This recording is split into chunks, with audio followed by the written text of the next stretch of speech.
जय श्री गणेश, जय माता दी। 9वें दिन की इस कथा में आप सभी का स्वागत है।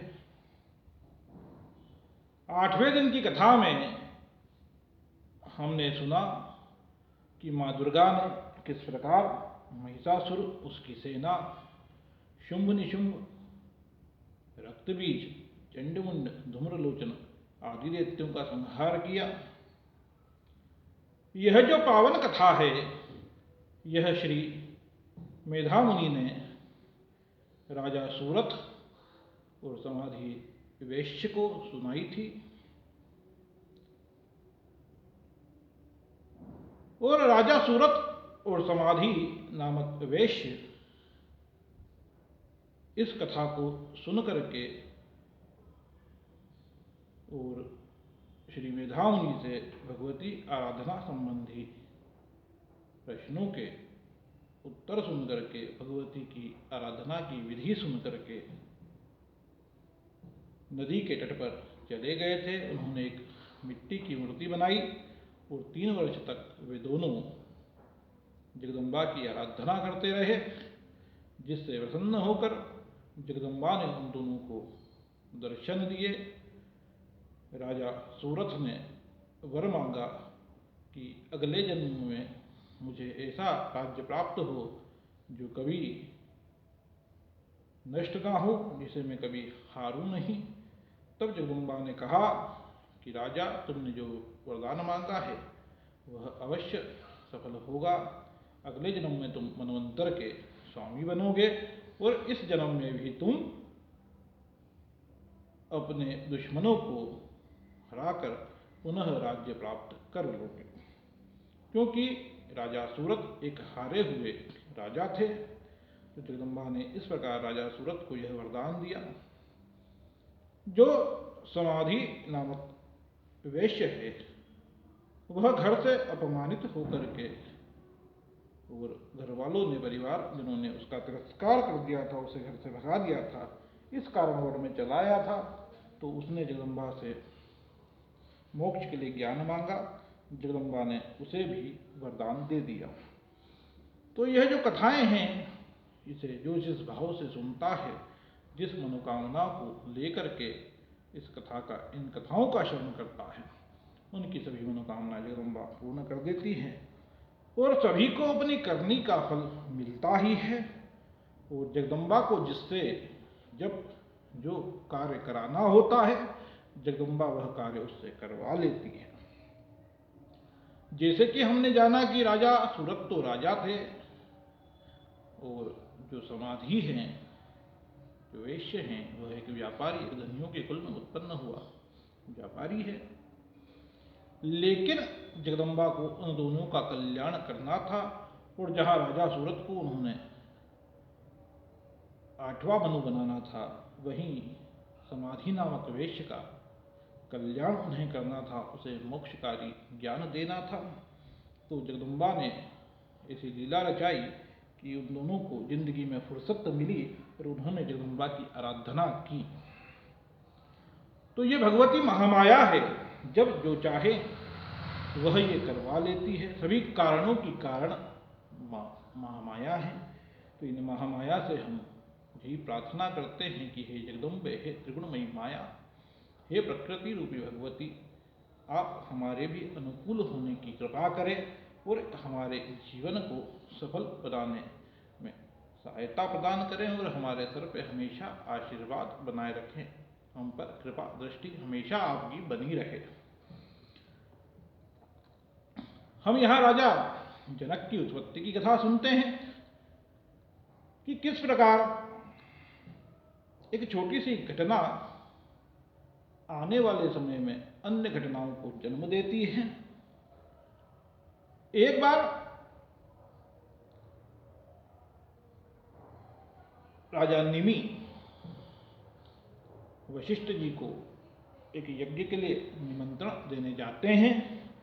वशिष्ठ जी कहते हैं कि मुझे यज्ञ करने के लिए, यज्ञ कराने के लिए इंद्रदेव ने स्वर्ग में निमंत्रित कर लिया है, मेरा वरण कर लिया है।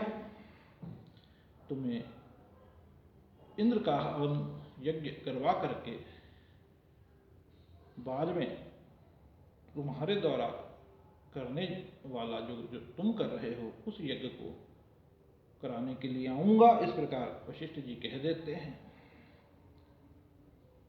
तो राजा निमि जो कि पूरी यज्ञ की तैयारी कर चुके थे, अन्य ब्राह्मणों को, मुनियों को, संतों को निमंत्रण दे चुके थे, सारी व्यवस्थाएं हो चुकी थी, तब वे गौतम ऋषि से उस पावन यज्ञ को करवा लेते हैं और वे उस यज्ञ के लिए दीक्षित हो जाते हैं। इधर वशिष्ठ जी भगवान इंद्र का यज्ञ संपन्न करके वापस आते हैं, तब देखते हैं कि राजा निमि यज्ञ के लिए दीक्षित हैं और यज्ञ चल रहा है।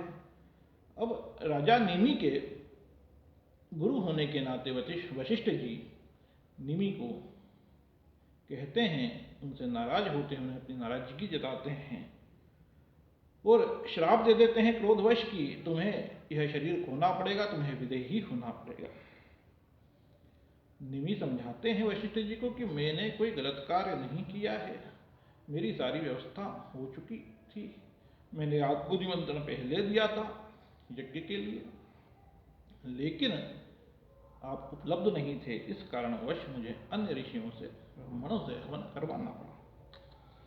लेकिन वशिष्ठ जी का क्रोध शांत नहीं होता है, तो राजा निमि भी वशिष्ठ जी को श्राप दे देते हैं कि जिस प्रकार आपने मुझे श्राप दिया है उसी प्रकार आपको भी यह शरीर खोना पड़ेगा और दोबारा जन्म लेना पड़ेगा।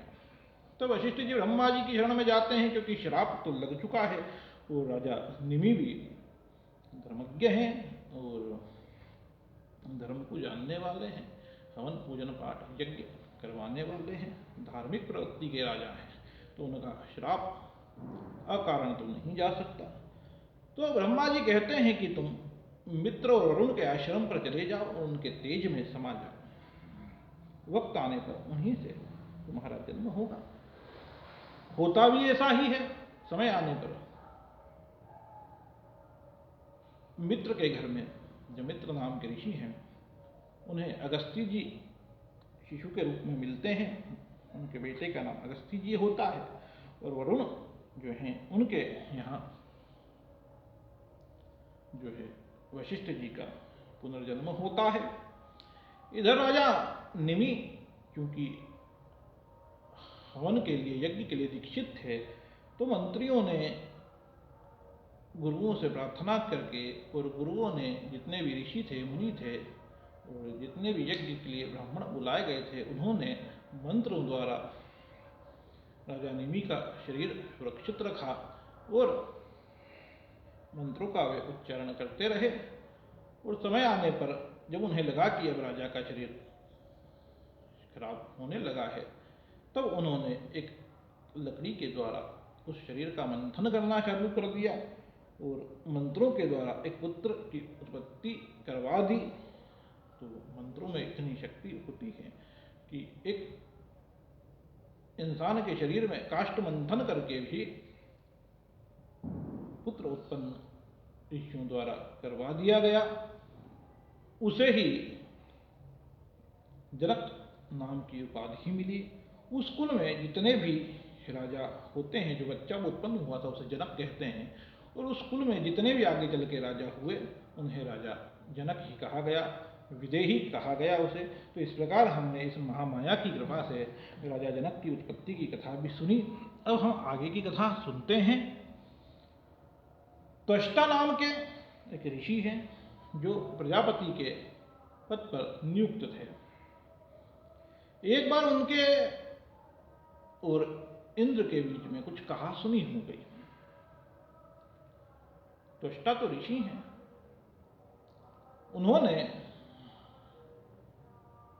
एक पुत्र उत्पन्न किया। पुत्र बड़ा तपस्वी प्रवृत्ति का उत्पन्न हुआ, उसके 3 सर थे, त्रिशिरा नाम से उसकी ख्याति हुई, विश्व रूप भी उसे कहते थे। वह बड़ी तपस्या करने लगा, उसका तेज दूर दूर तक फैलने लगा। तब इंद्र को बड़ा संकट महसूस हुआ उस बालक से, उस त्रिशिरा से, त्वष्टा पुत्र से।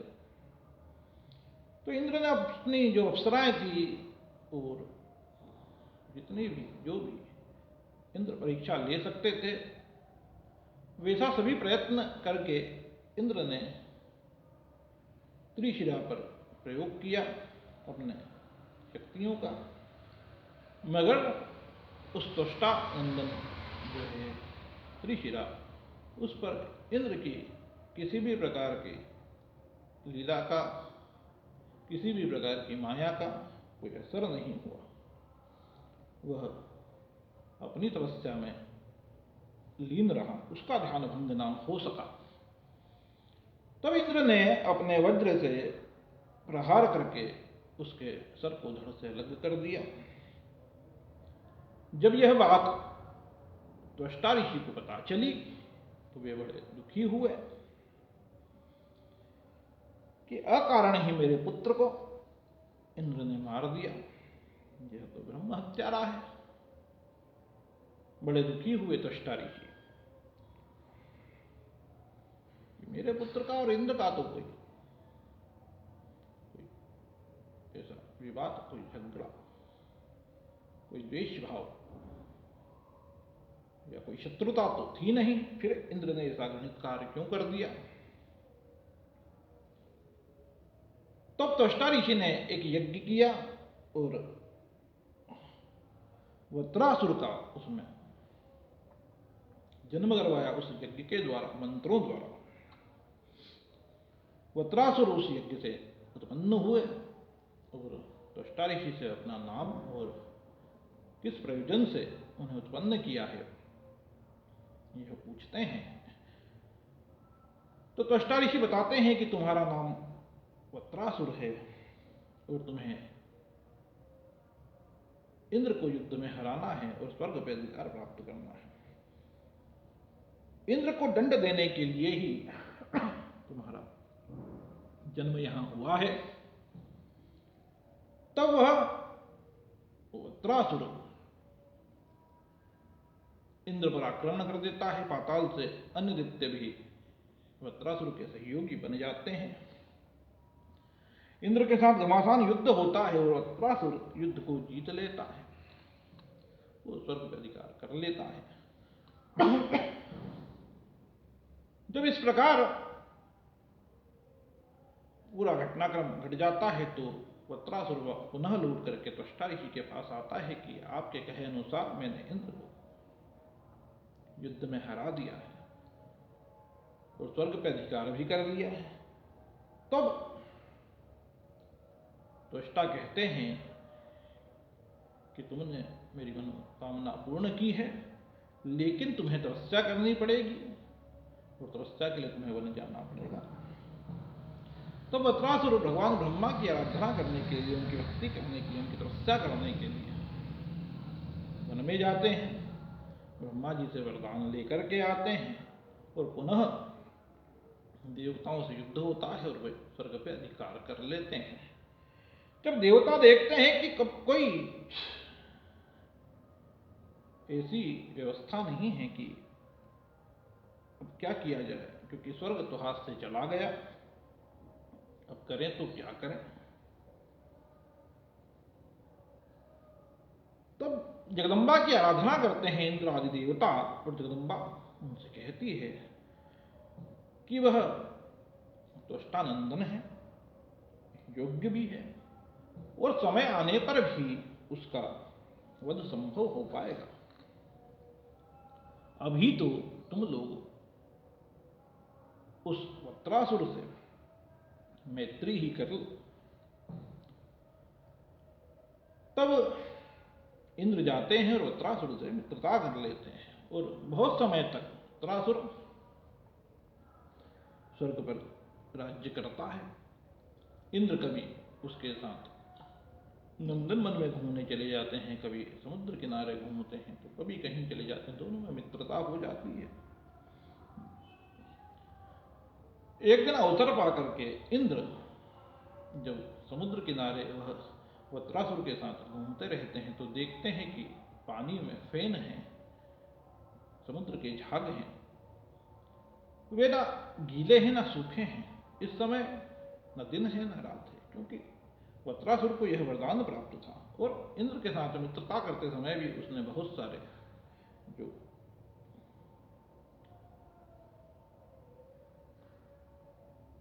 इतने बहुत सारे उसने वादे करवाए थे इंद्र से कि तुम्हें प्रॉमिस करना पड़ेगा, वरना मैं मित्रता नहीं करूंगा। तब इंद्र ने वादा किया था कि मैं ऐसा कोई भी घृणित कार्य नहीं करूंगा जिससे तुम्हें हानि पहुंचे। लेकिन इंद्र तो इंद्र है, उन्होंने अवसर पा करके वे जो समुद्र के झाग थे, फेन कहते हैं जिसे, उसे अपने वज्र पर लपेटा और उसके माध्यम से वत्रासुर पे आक्रमण कर दिया, हमला कर दिया।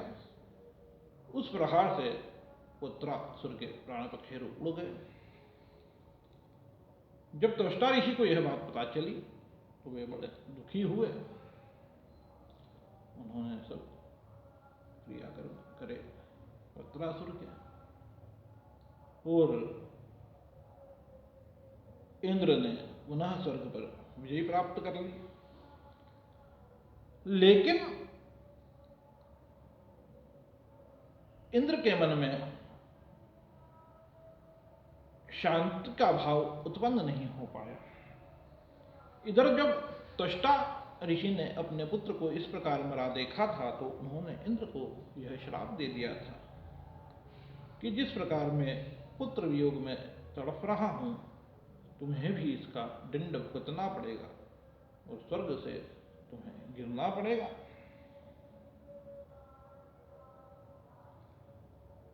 तो इस प्रकार श्रापित हो जाने के कारण इंद्र पर भी ब्रह्म हत्या का दोष लग गया। सब लोग तरह तरह की बातें करने लगे इंद्र के बारे में कि इंद्र तो ब्रह्म हत्यारा है, ब्राह्मण का वध किया है, वह भी अकारण किया है, और मित्र तो ही है इंद्र, तो उसने मित्र का ही वध कर दिया है। इस प्रकार की बातें, अनेक बातें होने लगी यहां वहां। तो लज्जित होकर के इंद्र स्वर्ग को छोड़कर मानसरोवर झील के एक कमल में, उसकी जो नाल होती है, उसकी जो डंडी होती है, उसमें जाकर के छिप जाते हैं। अनेक सालों तक, बहुत लंबे समय तक इंद्र वहां छुप करके एकांत में समय व्यतीत करते हैं। जब इंद्र इस प्रकार चले जाते हैं तो स्वर्ग में कोई राजा नहीं रहता है। अब इंद्र किसे बनाए? तब सब ऋषि और ब्रह्म ऋषि और देवता मिलकर के नहुष को इंद्र बना देते हैं, स्वर्गाधिपति बना देते हैं।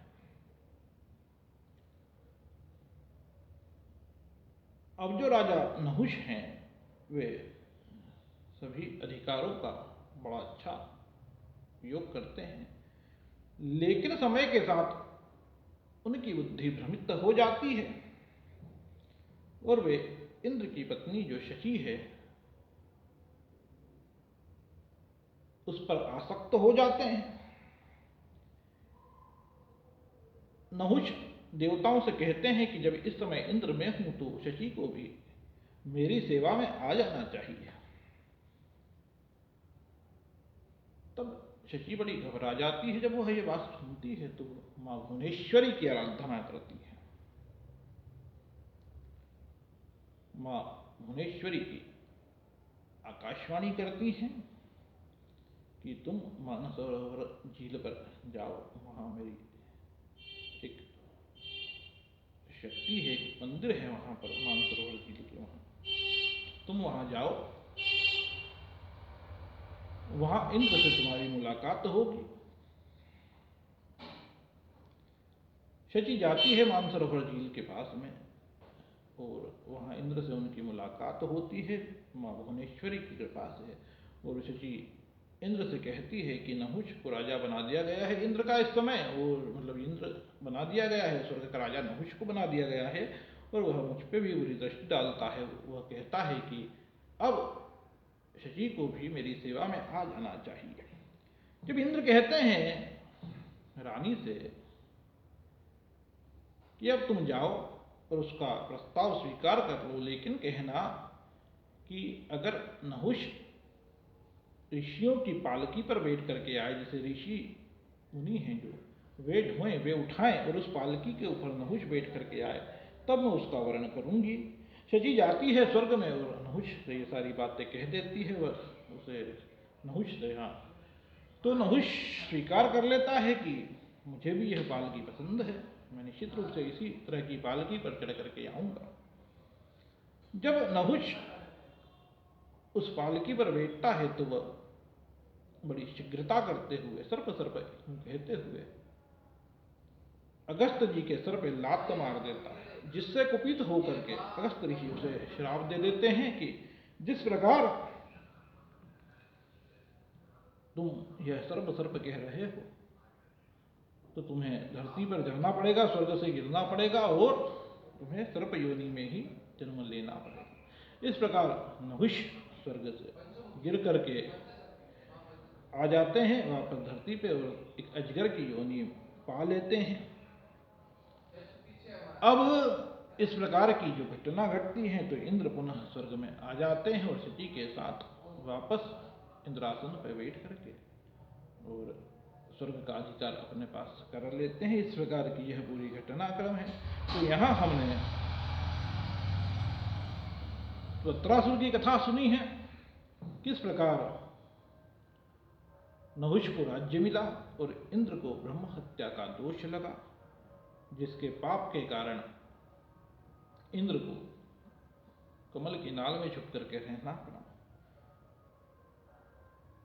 राजा सूरत और समाधि वेश्य की कथा भी सुनी। तो इस प्रकार की कथा हमने आज यहाँ सुनी है। तो कहने का तात्पर्य यही है आज की घटना सुन करके, जिस प्रकार हमने इंद्र की भी कहानी सुनी है कि यह महामाया जो रूपी भगवती है, ये जब जो चाहे वह करवा लेती है और कर्मों का फल सभी को मिलकर ही रहता है। हम लोग ये समझते हैं कि अरे कोई देख तो नहीं रहा है तो यह कार्य कर लें, लेकिन ये जो महामाया है वे सभी के किए कर्मों को देखती है और उसी के अनुसार फल की व्यवस्था करती है। और यह महामाया त्रिगुणमयी है, प्रकृति रूप में सजी हुई है। तो इनको हम यहाँ नमस्कार करते हैं कि ये भगवती महामाया, हे प्रकृति स्वरूपिणी भगवती, हे माँ भुवनेश्वरी, हे माँ दुर्गा, आप हमारे सभी कष्टों का निवारण करें, हमें सद्बुद्धि प्रदान करें और हमारे इस जीवन को सदुपयोग में लगाएं। हमें ऐसी प्रेरणा दें, हमें ऐसा रास्ता दिखाएं कि हम इस जीवन का सदुपयोग करें और आपकी कृपा, आपकी दया, आपका स्नेह हमेशा हम पर बना रहे। कभी धन धान्य की कमी हमें महसूस ना हो। हे माँ जगदम्बा, आप हमारे अनुकूल हो जाइए, ऐसी प्रार्थना हम आपसे करते हैं। और आगे की कथा में हम लोग 10वें दिन की कथा में जाएंगे। आज की कथा को मैं यहीं विराम देता हूँ। आज हम यही विश्राम करते हैं, कथा का विश्राम आज हम यही करते हैं। अब 10वें दिन की कथा में हम कल प्रवेश करेंगे। अब कुछ कथाएं शेष रही हैं, 1 या 2 दिन में हमारी पूरी श्रीमद् देवी भागवत कथा पूर्ण हो जाएगी, ऐसा मैं प्रयत्न करूँगा। जैसे तो जगदम्बा की कथाएं अनंत हैं, उनका कोई अंत नहीं है। मैंने यहाँ ऐसा प्रयास किया है कि पुराण की जो कथाएं हैं, श्रीमद् देवी भागवत पुराण की, वह ऐसा प्रयत्न करा है कि अधिक से अधिक कथाओं को मैं सुनाऊं। यहाँ मैंने किसी प्रकार के भजनों का या ऐसा कोई भी काज नहीं किया है जिससे समय का कोई ज़्यादा लगे। सरल रूप से कथा को सुनाने का प्रयत्न किया है और अगर कोई गलती हुई हो तो कृपया क्षमा करना, मैं कोई ज्ञानी ध्यानी नहीं हूँ। माँ जगदम्बा की जैसी प्रेरणा हो जाती है वैसी कथा मैं यहाँ सुना देता हूँ। तो जय माता दी। सभी का दिन, सभी की जिंदगी आनंदित बीते। जय माता दी।